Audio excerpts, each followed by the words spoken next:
This podcast is brought to you by the Ginger Camel Network. Visit us at www.gingercamelnetwork.com.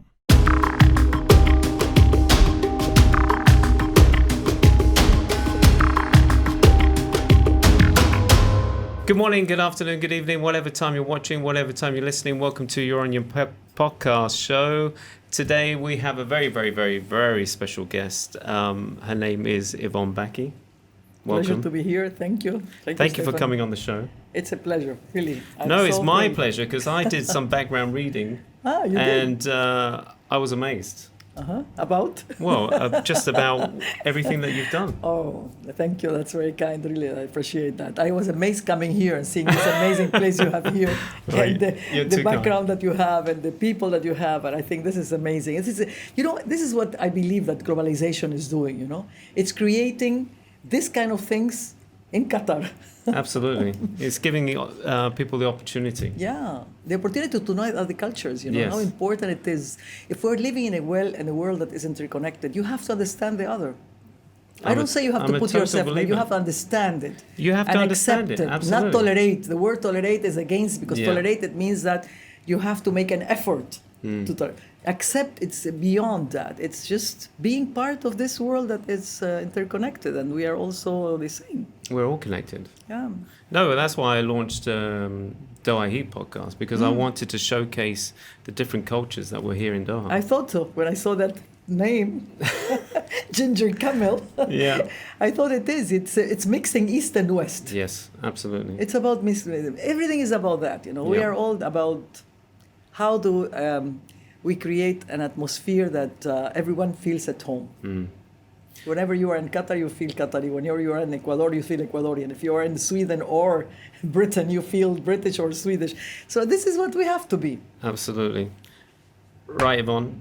Now you have to introduce yourself. Oh my and God! What Introduce myself. And what your responsibilities are here in Qatar. Well, I'm an ambassador here. So the responsibilities is being a diplomat, which I'm not very much into that, because I think diplomacy is the art of the possible, they said. But I think everything is possible. So you have to be authentic, be yourself, say what you feel, and that's what we have to work on it more for diplomacy. It is what makes things be approached. They say, what's the definition of a diplomat? It's the one who can tell you to go to hell in such a way that you will be looking forward for the trip. So it's the way you say it. It's very good, yeah. It's the way you say it. Yeah. Even if it hurts sometimes, but you have to accept it. And that's diplomacy. It's what we have to do more and more. You don't need to go to wars anymore. You don't need to be, the easy way is to go to war. The difficult part is to be to make diplomacy, and what is diplomacy? Dialogue. It's talking. It's putting yourself in the place of the other, trying to understand, accept the other, and then find a solution. And you have to speak with the enemy, not with your friend. Your friend is your friend. So that's why I think what I'm doing here, mostly because I understand the culture. I'm Arab also. I'm an Ecuadorian, but I'm from Lebanese origin. Well, are we going back now? Because that's what I say. Once you introduce yourself, then we go back in time. Yes. I was born in Ecuador from Lebanese parents. Why did they? I was curious. Why did they head to Ecuador? No. My parents. When did they head to Ecuador? My father. Yeah. Why? It's from all the ones that went from the Middle East, Lebanon especially, to South America. It's during the First World War, during the Second World War, when there were problems in the region here. There was a lot of people going to America. Supposedly, they take the boat, the ship, the big boats at the time, no planes. Yeah. So it was in Marseille. They will take, and they will go to America. So either it's North America, South America, so they were Central just heading to America. wherever They America didn't know. is. Okay. So some of them went for North America, as you see a lot of Arabs and all nationalities. And my father and his brothers before him, he went very young, but his brothers were before there. They arrived to Brazil, then from Brazil to Argentina, and from Argentina to Ecuador. So some of them were directly, but this is the way my father went. So there was family already in Ecuador? His family was already there. Okay. And he went very young to see his brothers. Yeah, and then most of the Lebanese that are in South America or Central America, like Mexico and others, mostly they work in trade, commerce, the Phoenician part, you know. Yeah. But my father and his brothers were in agriculture. So it was different than the rest. So I was raised, when I was born, feeling the smell of the land, of the trees, of the bananas, because it was the bananas that my father was in the plantations of bananas. Nice. Ecuador is the number one exporter of bananas in the world. Yeah. And they used to call him the king of the banana afterwards because of that. And I will tell you a story about bananas, because in Sweden they say it all the time. I had a friend from Sweden used eat a banana a day and keep Prozac away. And he will tell me, why Prozac? You know, Prozac makes you feel good. Yeah. It's because banana is full of potassium. So it gives you serotonin, and the serotonin is what makes you happy. So they asked me, why you are always optimistic and always see the side? Because I ate so much bananas when I was a child. Yeah, absolutely. That I'm full of potassium. So you didn't get tired of eating bananas? You were quite happy? At that time, yeah. I don't know if now I'm eating a lot of bananas. Maybe I need to. No, I always have bananas, so maybe there's something in it. It gives you a lot of energy. Yeah. When you are in sports, eating a banana, it gives you energy because it has all the vitamins that you need, but especially potassium. So yeah, I was raised in that kind of atmosphere with horses and with the smell of bananas and cacao. My father was also on plantations of cacao, rice, but mostly bananas. And yeah. So what did you study at school? What was your interest at school? First of all, when I started school, it was there. I was started the primary, kindergarten, primary, and secondary. When I finished primary and then I was going to go to secondary school, I started 1-2 years and then I went to Ecuador. I was 13 years old. To go to Lebanon. My mother wanted us to go to Lebanon, but just for a visit. Oh, just okay. Just for a visit. So we went in the summertime, that it's there different than there. So we went to Lebanon for a visit of 3 months vacation, and with my brothers and sister and the eldest. And when we were there, my mother took advantage of being us there. And she said, let them go to school and learn Arabic. I didn't know a word of Arabic at that time. Really? So let them go to school and learn Arabic. And they're learning Arabic. She said, why don't we keep them to finish the year? And by finishing the year, it was staying longer. And then I fell in love.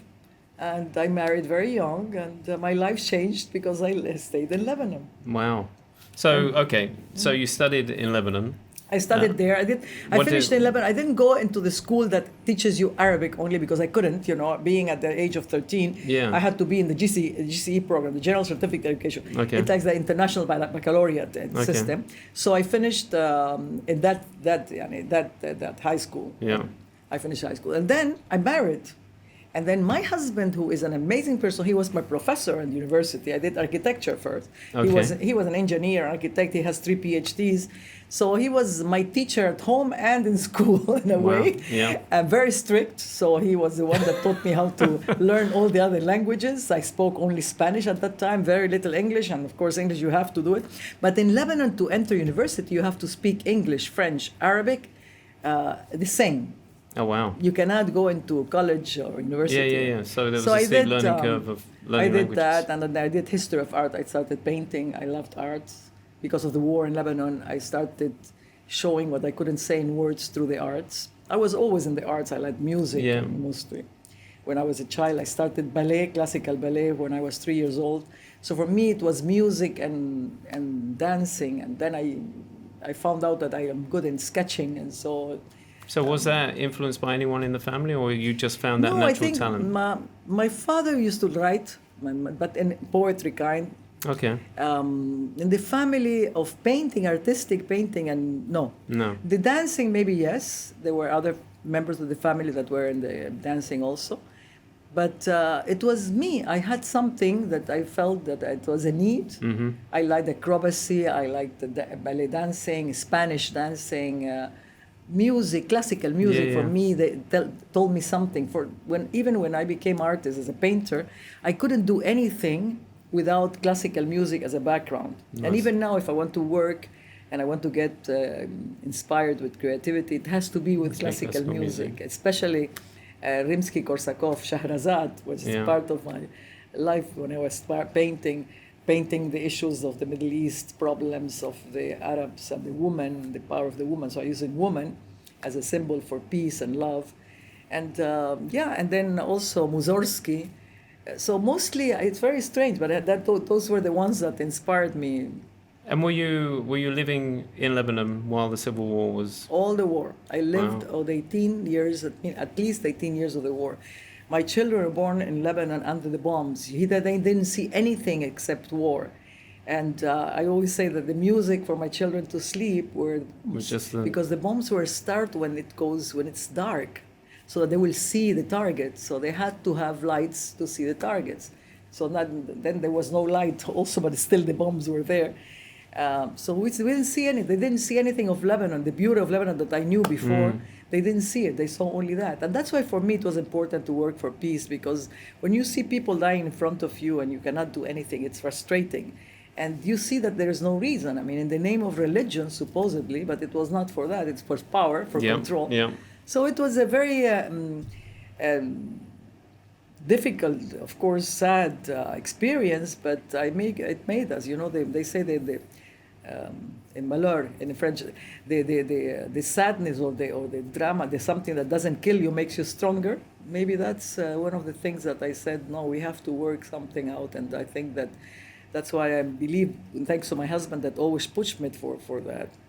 I started thinking about the importance of not only arts, but arts for politics, and that's why I started the mixing of art and politics. My husband was in politics also, so I was always surrounded with political figures in Lebanon.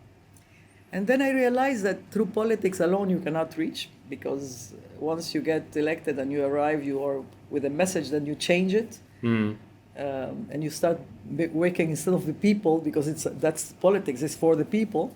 You forget about what you started and you start working for yourself, especially men. It goes into their heads and the egos take over and they don't remember. The good old why. ego, yeah, absolutely. Woman doesn't need much ego, because we create, because we bring birth, because we raise children, because we know the importance of a child. Maybe that is already the ego of the woman has been gone into the love that's very true. Children. And was it unusual so you went into politics? Was it I unusual went into for politics women? later. For me, it was first the arts. Okay. The art, but I was using my art very politically. It was always In what way?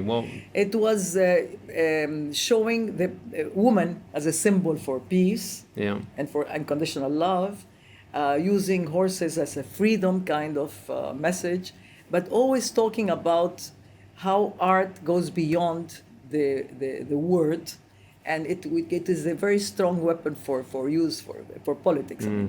So when I went to Harvard as an artist in residence at Harvard University, I created a foundation, the Arts for Peace with Politics Foundation. So I used to do exhibits of countries in dispute, but we will bring the artists. Like the first exhibit we did in that time, it was the Israeli-Palestinian art exhibit. But I will not just do the art exhibit in all the fields, not only the visual, but the poetry, the dancing, the gastronomy, which is an art. And then we'll bring political figures to speak after the artistic. It's amazing how when you put artists, for example, they were fighting with each other, the Palestinian, Israeli, when we were putting the visual art first. Because there was a map of one of the Palestinian artists had a map of Palestine. So the Israeli said, I will not exhibit if this map is here. And I said, well, this is an art. This is not about, you have to go beyond it. Otherwise, we put down the exhibition. Yeah. Anyway, there was a dispute, they were fighting, but then at the end, when we opened the exhibition, there was the music. And the music was an orchestra that was together, the Israelis and Palestinians playing music together. And the ice broke. They started crying, they started embracing, and then you have the same food, the same background. So they saw the similarities, not the division. But then when you bend the politicians, they always blame each other, and it goes in a different direction. But when art is around them, they have to put the feelings, they have to. It connects you with the international language that is the arts. It's no boundaries. So this is what I learned, that the importance of arts. And if you want to be a successful politician, be an artist first. And I think everyone is an artist. It's just that we don't develop it. And we always say we don't know anything about art, but everything is an art. Wow. So, okay. So when you you were learning languages as well. Did you have a Yes. natural gift I love for... languages. I think when you I love languages. It was Yeah. like a deja vu and a previous life. I believe in previous lives. Okay. I always felt that the language I will learn it very quickly because I was remembering. Ah, okay. For example, for me, it was natural to learn French with an accent because I felt that I had a previous life in France, for example, or the Arabic. For me, it was not difficult, and even the accent. They told me that even my accent, when I speak Arabic, it doesn't look that I'm not a Lebanese. Yeah. The accent, and French the same. In English, I don't know. It also, I mean, a bit, but in Spanish, of course, and then German also because my husband has an office in Bonn, in France, in Germany.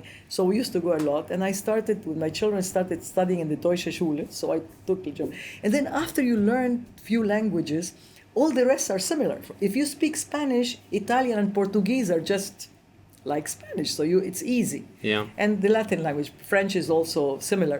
So all there are similarities, and then it's easier to learn new languages.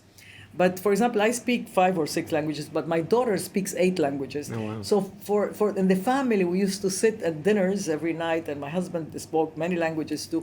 And we'll be in the tables sitting having dinner, and everyone will have every night will be a different language, the conversation No, really? with a different story. And everyone will have to say the story, what do you want to have the conversation tonight, but in this language. So it was a kind of educating, I believe school is very important, but the house too. Yeah. Educating your children to be, because if you learn a language, you understand the culture better. Mm. No, for sure. So, okay, so you know 5 languages. Did you say Yes. 5 languages? How many children have you got? I have 3 children. 3 children. And 7 grandchildren. Well, no, really? Yes. I adore my grandchildren.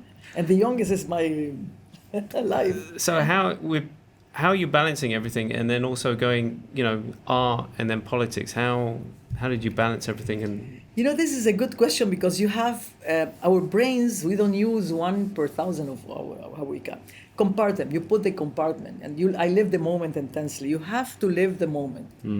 If you want to arrange it, there's always time for everything. It's bullshit when they say, oh, I didn't have time to do that. I don't have time to this. It's not true. You can have time to everything if you live the moment and you're concentrating. Now I'm concentrating being with you. I don't see anything else. I'm talking with you. Yeah. So you have time, but you have to compart your brain in a way that this is a time for the children, and it's quality time. I don't give much time, but I give quality time, being with you.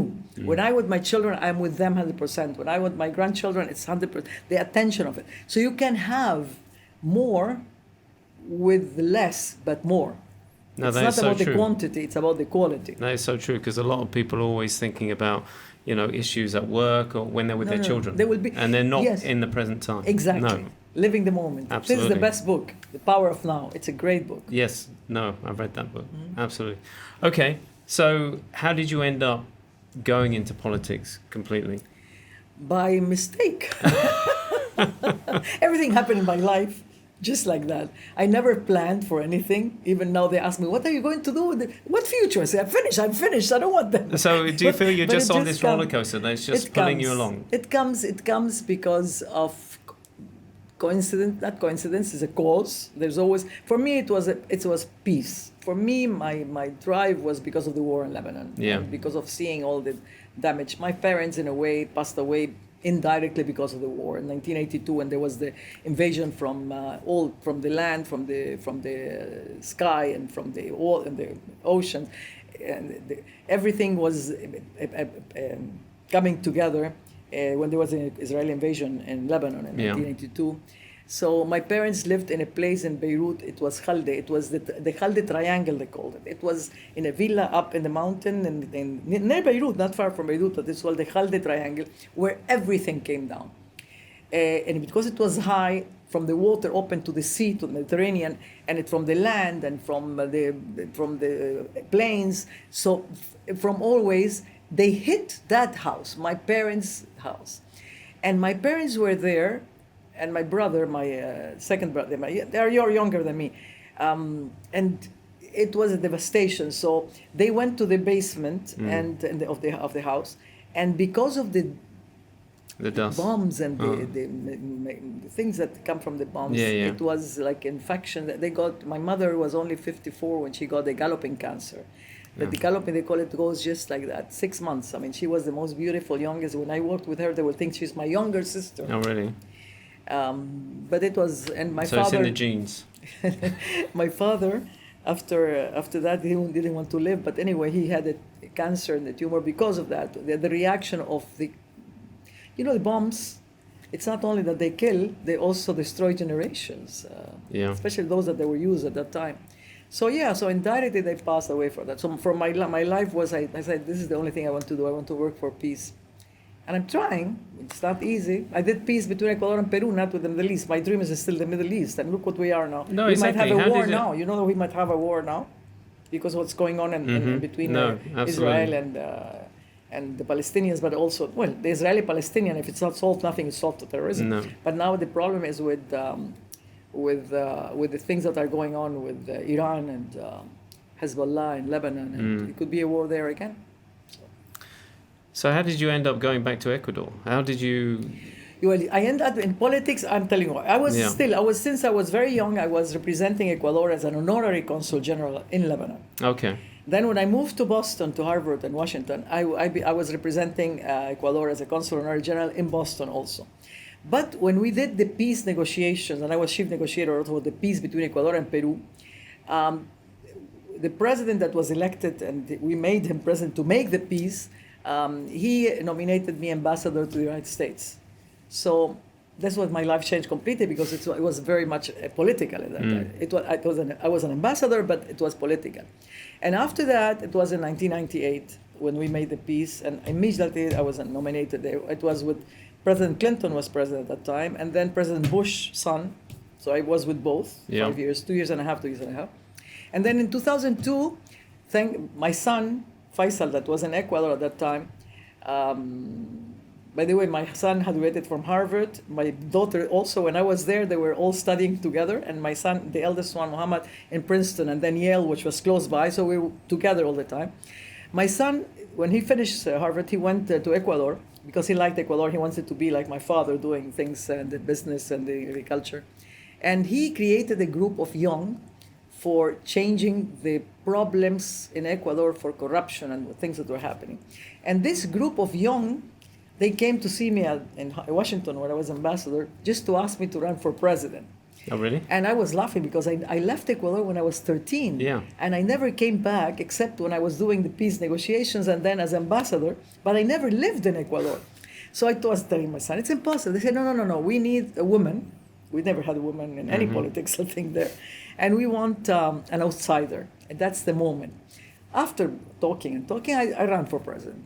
And how did so that go? So then my life changed completely. From then, it was from 2002, I've been involved in politics. After that, I didn't make it as a president. I was a candidate. Yeah. I didn't make it, but the president that was elected appointed me the Minister of Foreign Trade, Industry and Fisheries and Competitiveness. This is a huge ministry in economic integration. And then after that, I ran for the parliament of the regional parliament. So I became president of the Andean Parliament. Mm-hmm. And then all this, the Minister of Environment for the protection of the Amazon, and I was candidate for Director General for UNESCO. So it was my life. Wow, what a journey. And how did your son get on with his small group? Well, he continued in that. He never they don't wanted politics. They wanted just change for the youth, we heard. Yeah, we worked a lot, and we are still working a lot in the youth to be taking over. And, they are the ones that know better than us now. It's their time, but they need some time to be prepared. He is still in business, and all my sons, they don't like politics. And my daughter is the only one that maybe would like politics because she's creative and she's an artist too. Yeah. But when they see the problems with corruption all over the world, they get disappointed, and they are right to get disappointed. I think it's happening everywhere now. Absolutely. With the new generation, that they get disappointed of what's going on, and they say we want to enter politics for being corrupt. We can't, and we cannot fight it, and if we fight it, we'll be killed. So we have to motivate that politics is a kind of, it's a gift you give. It's something that you have to love it and have passion for it. And it's like being a doctor, it's serving. You have to have this of service, not of serving yourself. Absolutely. So they are changing the real meaning of the real politician. We don't have leaders like we used to have. Look at the leaders we had, like Mandela, for example. He went to prison for that, but look, he became president and he forgave all the ones that did wrong to him. Gandhi, we had leaders that were very amazing in different, you can mention some of the famous politicians, but we don't have them anymore. And I don't understand why this is getting, I think why? Because success is measured now as having money. So they put success as being successful with a lot of, no matter how you do it, but get money and power, and then you are successful. Yeah. This is not success. No. We're killing this generation. We're creating a generation of just consumption and artificial things and plastic and having more of everything and without. Yeah, even, but are we? Are not the younger generation now? They're changing now. Yeah, they're changing, and they're more concerned about the environment. This is what I'm saying. Now it's changing. In fact, when I was heading this Yasuni project of protection of the Amazon, the ones that were standing mostly for the environment were the young generation. Yeah. Yeah. But you don't see that with the older generation. They are now obliged by the younger generation Absolutely. to work on it. It's in the private sector too, because now the companies, they are working very much into being environmentally friendly. So it's changing, but not in politics. Not in politics. Not in politics. And you need to have laws and you need to have politicians to be the ones that change the laws to be implemented. So it's a fight still. It's a fight. Yeah, but don't you think with the pressure from the younger generation, it will change? The politics have to change. I think with time it will. With time, it is the future. But this is the present. I was just saying the present and the future are the young generation. Yeah. Because they are born already with a chip inside about what they want and how they want it. Yeah. And that's why you are seeing this Arab Spring and all the things that are changing in the region too, and everywhere. We're calling the Arab Spring here, but it's the spring everywhere now. The young generation. If you see the yellow jacketed. Jean, in France you're seeing that, in Germany you're seeing it everywhere. It's the young generation that are moving towards change. Yeah. They want change for the better, and especially with the right environmental protection, because what kind of world we're living there? The oxygen is contaminated more and more, so more diseases, more problems of health that are just unbearable. It's frightening. Absolutely. Yeah. So, you being here in Qatar, how long have you been here in Qatar? A year and 4 months. And what do you see your role being? Are you, are you just here to kind of promote Ecuadorial, business, or? I will not say that only, because it's about that, about commerce, about trade, of course, about trade, but also cultural understanding. We had a great visit of the Emir to Ecuador and the president of Ecuador here. So it was a great interchange. They become very good friends. You have to trust. In order to be able to do things, you have to trust. I believe there have to be more connections, direct connections. Like, that's why I care very much that Qatar Airways goes straight there. But the thing with the blockade, it takes longer, and you cannot have more than 17 hours direct flights. They are doing it now with Sao Paulo, direct flights. But if you want to go to Ecuador, it's a little longer if you want to do it now. If the blockade stops, then they can go straighter, so it will be possible. So we're working on preparing that, hopefully soon. Imagine we have cargo, direct flights with cargo, but we don't have it with humans, really? with people. So what's the cargo? Is it bananas or? Roses. They bring roses from Ecuador, millions and the millions, because the best roses are from Ecuador. Oh, wow. We have, being in the center of the universe, in the middle, the sun stays longer, so the roses, which they need altitude, they grow straighter because of the sun and the altitude, and they last longer, and they are very big. So you can have a rose from Ecuador that's 15 days, and you have it if it's today. So that's why the Ecuadorian roses are very much in demand everywhere. Yeah. The long stem, the large, shorter stem, but they are the best. So in Qatar they are bringing a lot, the whole region, but here they are bringing around. It was 10 million, now it's doubled per week, and we're having flights that come. Used to be 2 flights a week, now it's 5 or 6. So it's getting better in that part. In the trade, we're creating now, trying to see that Hamad Port could be a hub to bring our products directly here and being here like a hub to the region. Yeah. Look, bananas, for example, instead of coming here, they go to Philippines, and from Philippines they bring it here. No, really? So yeah, so it's things that are working, and the culture also. The culture is very important. To understand our cultures, you have to bring, we have the best. They call it Panama hats, but they are Ecuadorian hats. Okay. It's a paja toquilla that is in Ecuador that you have this kind of a tree that makes the threads to make the hat, and it's handmade, and it's very light, and it could be for summer or for winter, and it stays the same, and you can fold it, and put it in the pocket. So it was famous during the Roosevelt time when they were building the Panama Canal. That's why they called it the Panama hat, because they were bringing these Panamas from Ecuador, these hats from Ecuador, for the workers, because they could be handling the heat without having any weight. It's like wearing nothing. I mean, and it protects because it's handmade and it's very, very tiny, so nothing of the sun enters. So we have a lot of products. We have the vegetarian ivory, which is a plant also, and they do a lot of things with that. We have the best fruits. Just one to give you, an uvija, for example. You have it in Europe and Sweden and in France and in Britain. It's around like that. In Ecuador it comes and they throw it away, but it has the highest antioxidant in it. And in Ecuador they will throw it, and they sell it in France, for example, every one from €1. And it's a small one. Oh, really? It's like a grape, but orange. Oh, okay. Uvilla. Just one. And then we have also in the Amazon a lot of products that are over the land. That underneath we have oil, which is a curse, I say. Because over that you can find all the medicines through the plants that we have. The plants that we have there, it's just, imagine, when I was heading this project, the Yasuni, I got from Yale to come, students and professors of biology, to see what we're having. And they stayed for 3 months, and they were in the area.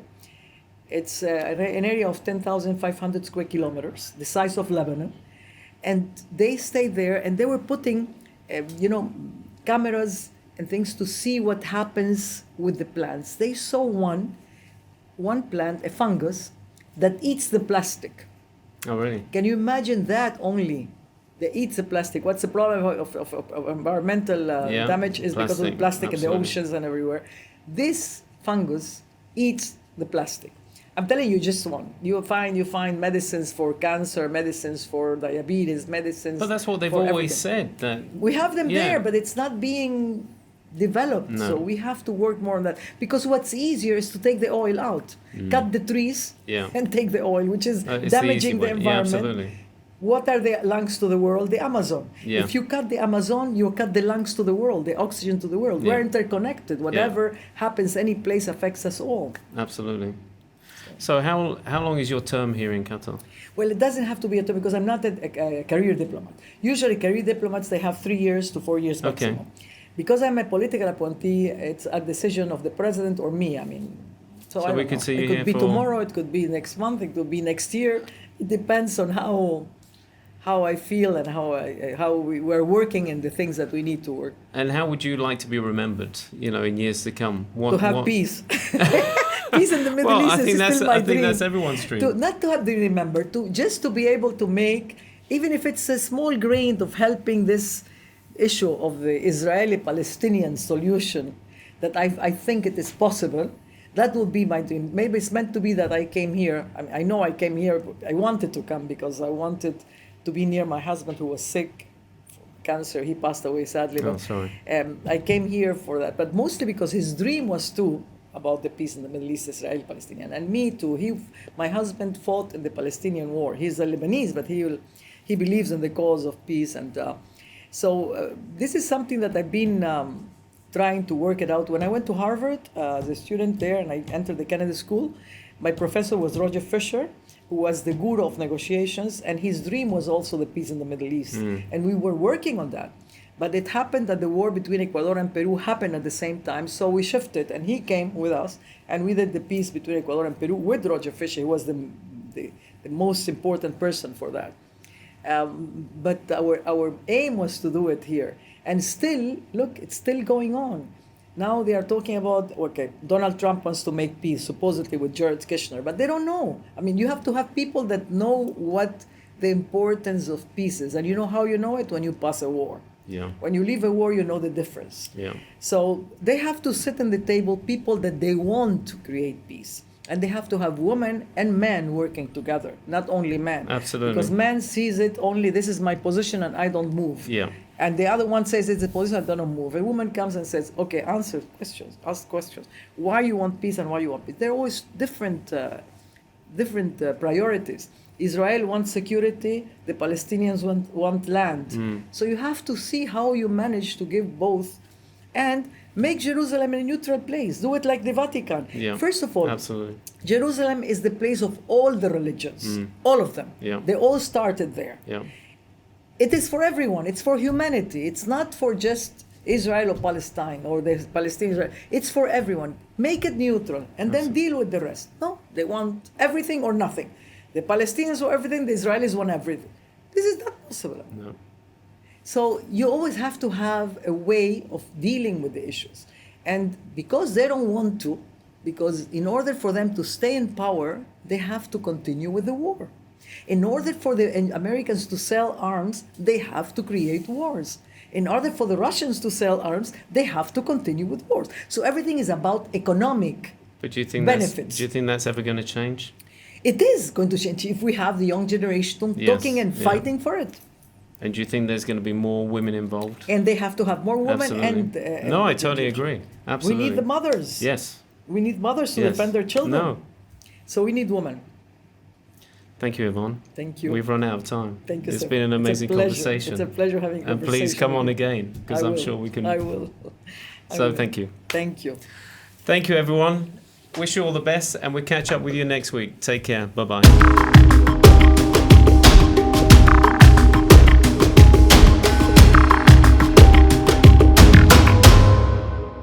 This podcast has been brought to you by the Ginger Camel Network. Visit us at www.gingercamelnetwork.com.